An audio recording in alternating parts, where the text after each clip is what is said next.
अच्छा ज्योत्सना नावाला ठीक आहे हे दे ना पेपर ठेव दे।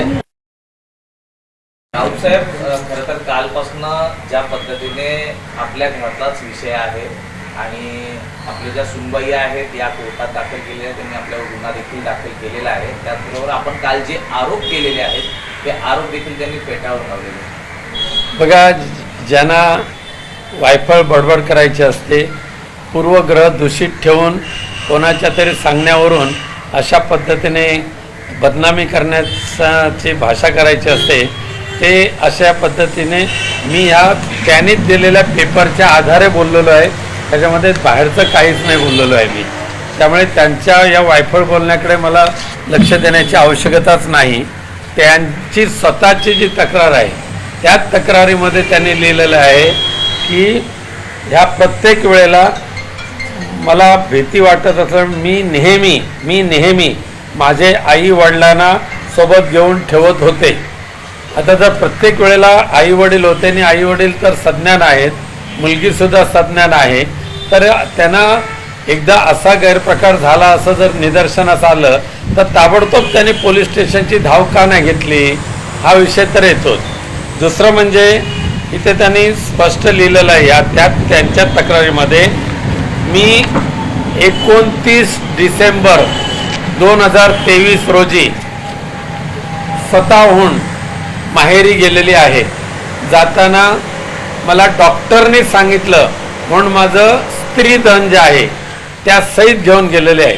म्हणजे जाताना 10 ते 12 बॅगा भरतील एवढे ते कपडे आणि बाकीचं स्त्रीधन। आता स्त्रीधनसुद्धा नेमकं किती गेलेलं आहे, किती नेलं आहे, हे हिंमत असेल तर तुम्ही जाहीर करा। येताना सासरी येताना स्त्रीधन किती आणलं आणि घेऊन जाताना किती घेऊन गेला ते जाहीर करा। पण आम्हाला एकदा दिलं ना दिलं त्याच्यामध्ये आम्हाला काही पडायचं नाही आहे, ठीक आहे, तिच्या नशिबात होतं तेवढं तिला स्त्रीधन मिळालेलं आहे, त्यांना आम्हाला त्याच्यामध्ये काय ते उकळून काढायचं नाही। करायचं आलं खूप मोठी लिस्ट वाचून दाखवेन, पण ठीक आहे, तिला जे मिळालं त्याच्यात त्याने सुखी राहावं। पण एक मात्र नक्की आहे की ज्या पद्धतीने त्यांची चर्चा आमच्या वकील महोदयांशी चालू होती तर प्रत्येक वेळेला डिमांड त्यांचं दुपटीने वाढत होतं। सुरुवातीचं 2 करोडचं डिमांड होतं, 3 बेडरूमचा फ्लॅट तर कायम राहिलेला आहे, ॲटोमॅटिक कार कायम राहिलेला आहे। 2च्या नंतर डायरेक्ट 5 करोडवर आलं आणि 5 करोडवरच्या नंतर ह्याच याच्यामध्ये त्याने जे दिलं आहे काल जे वाचून दाखवलेलं आहे 10 करोड रुपये, 2 करोड पुन्हा पाहिजे तर हवं असेल तर मी वाचून दाखवतो।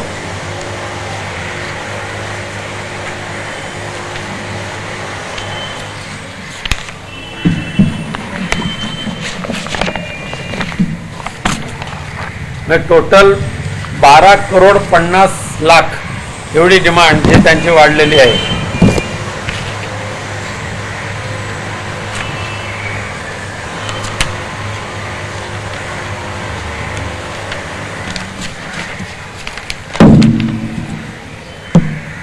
$5 लाख दर महिन्याचे 5 लाख रुपये, 50 लाख एक रकमी, 10 करोड एक रकमी, पुन्हा 2 करोड एक रकमी आणि प्लस दरमहा भाडं 1 लाख रुपये। त्याशिवाय 3 बेडरूमचा जो घर आहे तो घर पूर्णपणे मिळालं पाहिजे, त्याचं EMI जे आहे ते मी भरणार नाही, ते तुम्हीच भरलं पाहिजे। अशा पद्धतीचे ज्या डिमांड ठेवलेल्या आहेत ना त्या पूर्ण करून घेण्यासाठी हे खोटे नाटे अशा पद्धतीची बनावगिरी करून केलेले आरोप आहेत। त्या आरोपांना आम्ही काय भीक घालत नाही, कारण आम्ही अध्यात्मातले आहोत आणि आमचं दैवत आमच्यासमोर पंढरीचा पांडुरंग आहे, तसंच आमच्यासमोर आमचं दैवत हिंदू हृदय सम्राट बाळासाहेब ठाकरे आहेत। त्यामुळे आम्हाला ह्या 2 दैवताशिवाय इतर कोणाच्याकडे जाण्याची आवश्यकता पडत नाही। कुलदेवता ग्रामदेवता तर आपल्या असतातच कोकणातल्या, आणि त्यांच्याकडे जाणं म्हणजे काही गुन्हा ठरत नाही त्यांच्या दर्शन घेणं। यावरूनच त्यांनी असा देखील आरोप केलेला आहे की एका गोंदूबाबाकडे मला नेलं त्यामुळे मला ते कळलं, पण या व्यतिरिक्त 3-4 ठिकाणी आम्हाला नेलेलं होतं आणि त्यातल्या काही ठिकाणी आपण स्वतः देखील त्यांच्यासोबत होतात आणि तुम्ही त्या सगळ्या गोष्टींमध्ये इन्व्हॉल्ड आहात, तुमच्या सांगण्यानुसारच त्या गोष्टी। ते आता माझा पोलीस खात्यावर पूर्ण विश्वास आहे, न्यायालयावर माझा पूर्ण विश्वास आहे. ज्यांची नावं त्यांनी दिलेली आहेत त्यांना ज्या वेळेला पोलीस चौकशी करतील त्यावेळेला ते समोर येईल. त्यामुळे ह्यांच्या बकवासगिरीवर विश्वास ठेवण्यापेक्षा मी पोलिसांच्या चौकशीवर माझा विश्वास आहे, त्यांनी चौकशी करावी. या व्यतिरिक्त आपले भांडूपमध्ये बंधुराज आहेत, त्यांचं नाव देखील या केसमध्ये घेतलेलं आहे. त्यांचा आणि यांचा नेमका काय संबंध? ते आमच्या घरातले सर्वात, आमच्या भावकीतले सर्वात ज्येष्ठ आमचे बंधू आहेत, सर्वात ज्येष्ठ बंधू आहेत. त्यामुळे त्या सर्वात जवळजवळ 85 ते 87 वर्ष त्यांचं आहे आणि त्यामुळे त्यांचं मार्गदर्शन घेणं, त्यांचे आशीर्वाद घेणं हे आमचं कर्तव्य आहे. त्यांनी जरी त्यांच्या घरामध्ये इतरांना कोणाला विचारलं नसलं तर सुद्धा आम्ही आमच्या घरातल्या ज्येष्ठांना आम्ही सन्मानाने वागवतो आणि त्यांचे आशीर्वाद आम्ही नेहमीच घेतो. ज्या पद्धतीने कोर्टात इतर आरोपींबद्दल देखील सुनावणी सुरू होती, तर आपण हेही अटकपूर्व याच्यासाठी आपण जाणार आहात का कोर्टामध्ये? वकिलांच्या सांगण्यानुसार आम्ही पुढचं करू, पण न्यायदेवतेने ज्या ज्या वेळेला बोलवेल त्या वेळेला आम्ही न्यायदेवतेसमोर नम्रपणे हजर राहणार आहोत. एक शेवटचा प्रश्न असा आहे की आपण खरं तर आपली पार्श्वभूमी राजकीय आहे, आपण राजकारणात सक्रिय असता आणि या राजकारणातल्याच हेतूतून यांच्या थ्रू आपल्यावरती हे आरोप होत आहेत किंवा हे षडयंत्र रचलं जातं असं आपल्याला वाटतं? खरं म्हणजे मी आजच्या मीटिंगला आजच्या आपल्या समोर तो काही पुरावा उघड करत नाही, पण यामध्ये जे षडयंत्र रचलं जाते त्याचा सूत्रधार कोणत्या पक्षाशी रिलेटेड आहे ते मी काही दिवसानंतर पुन्हा एकदा सांगेन तुम्हाला. अंजली दमानी पण साधारण गेल्या महिन्यातच आमचं असलेलं संरक्षण हे पूर्णपणे काढून टाकलेलं आहे. मागणी आम्ही केली, त्या मागणीला सुद्धा त्यांनी नकार दिलेला आहे.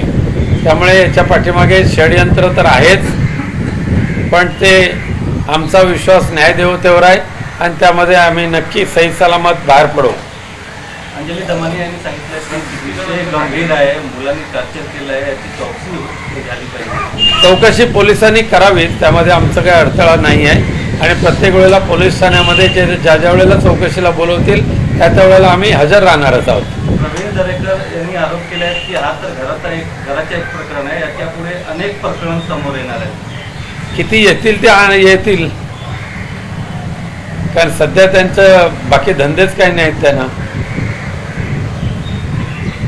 धन्यवाद. सांगा ना सर, उन्होंने कल लगाए हैं, बातें कही हैं. कल वैसा तो मैंने पूरी तरीके से बात की है आपके साथ, लेकिन आप शायद नहीं थे. जिस तरीके से जो इल्ज़ाम लगाया गया है वो सारासार झूठा है, हमें हमारी बदनामी करने वाला है, हमें कहाँ ना कहाँ परेशानी देने के लिए किया है. जो गिरिजा है वो 29 दिसंबर 2023 से घर छोड़कर खुद के मन से वहाँ गई है. उसके बाद अभी तक उनका और हमारे घर का कुछ संबंध रहा नहीं है. उसके बाद ये जो आरोप कर रहे हैं वो आरोप 2018 से 2022 के बीच में का है. और मेरा प्रश्न एक है, उन्होंने जो खुद लिखा है उसके ऊपर ही मैं बोल रहा हूँ, बाकी मेरे दिल का कुछ नहीं बोल रहा हूँ. ये सारे आरोप करते हुए उन्होंने कहा कि हर बार मैं मेरे माँ और मेरे पिताजी को साथ में लेकर जाता था.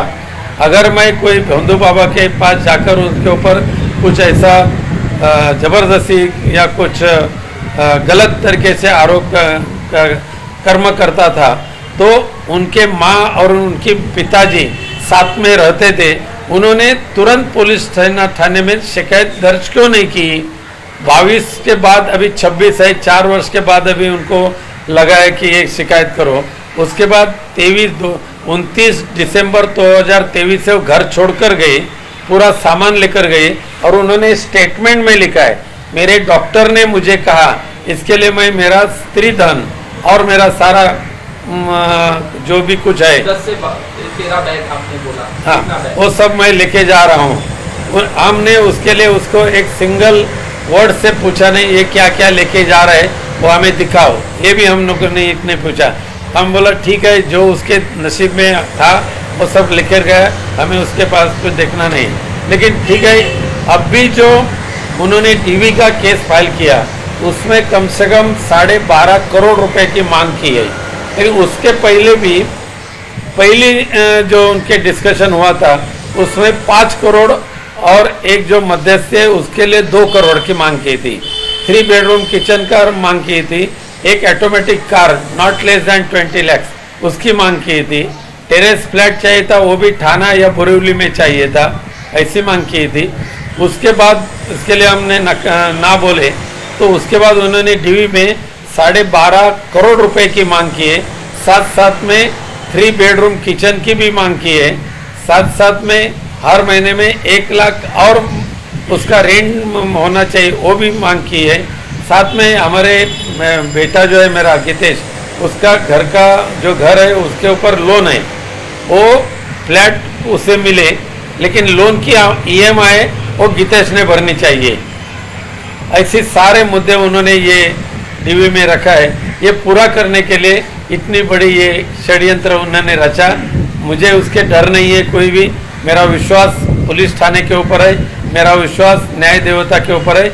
जो सहयोग पुलिस थाने के लिए करना है हम करेंगे। सर काला जादू करने की बात आई, जबरदस्ती गौमूत्र पिलाने की बात आई और कहा कि मेरे बाल काटे गए, ये उन्होंने एलिगेशन लगाए, इससे आपकी क्या सफाई है? उन्होंने जो एलिगेशन लिखा किया है ये सारा सार झूठा है, लेकिन तो भी पुलिस वाले यानी उन्होंने केस में FIR में जिनका नाम दिया है उनको जब पुलिस वाले इंक्वायरी करेंगे तो उनमें से सामने आ जाएगा क्या हुआ और क्या नहीं है। हमें क्या डरने की बात नहीं, डरने की बात ही नहीं, हम कहाँ गए नहीं है और वैसा कुछ हुआ नहीं है। मैं छाती सीना ठोक के बात बोल सकता हूँ। सर आपने कहा कि न्यायालय पे आपको भरोसा है, पुलिस पे भरोसा है, सर ये किसी के कहने पे ये पूरा मामला चल रहा है, ये केस क्या कहना चाहते हैं? ये मैं किसी पॉलिटिकल पार्टी के ऊपर आरोप नहीं करूंगा, लेकिन जो भी चलाने वाले हैं उनके बारे में हम नेक्स्ट मीटिंग में जब बैठेंगे तो हम बताऊंगा। आज उद्धव ठाकरे भी प्रेस कॉन्फ्रेंस कर रहे हैं, एक मिनट, उद्धव ठाकरे भी आज प्रेस कॉन्फ्रेंस कर रहे हैं 12:30 बजे। कल आपके संजय राउत ने भी कहा कि थाने में केस किया गया, इस तरह से लग रहा है, क्या कहना चाहते हैं? उद्धव आप पे दबाव बनाया जा रहा है या कुछ इस तरह से फैमिली इशू को बाहर लेके आके और इस तरह से? देखिए हम इस मुंबई में या महाराष्ट्र में जो एक्स कारपोरेटर है, एक्स सोशल वर्कर है, इनको भी पुलिस की प्रोटेक्शन है। कल के प्रेस में भी एक पुलिस प्रोटेक्शन था, लेकिन हम लोग जो एक्स MP है, एक्स MLA, शिवसेना उद्धव साहब ठाकरे पार्टी के 22 लोगों का जो प्रोटेक्शन था वो प्रोटेक्शन उन्होंने निकाल दिया। मैंने रिक्वेस्ट की CP को, वो भी उन्होंने नामंजूर की। शिवसेना एकनाथ शिंदे पक्षातून शिवसेनेचे जे एक नेते आणि मंत्री आहेत संजय शिरसाट ते आता म्हणतात की जादूटोणा करण्यात किती माहेर आहात ते आता समोर आले. शिरसाटांच्या बकवासगिरीला मला उत्तर देण्याची गरज नाही. ज्या पद्धतीने आपल्या मुलावरती त्यांच्याकडनं आरोप केले जात आहेत त्याला ते वारंवार आरोप खरे अजिबात नहीं, आरोप सारासार झूठा है और हमें बदनाम करने के लिए साथ साथ में ये जो एक्सटॉर्शन है, ये एक प्रकार की एक्सटॉर्शन है। 12.5 करोड़ वसूल करने के लिए ये ब्लैकमेल किया जा रहा है, ऐसा मेरा आरोप है। धन्यवाद।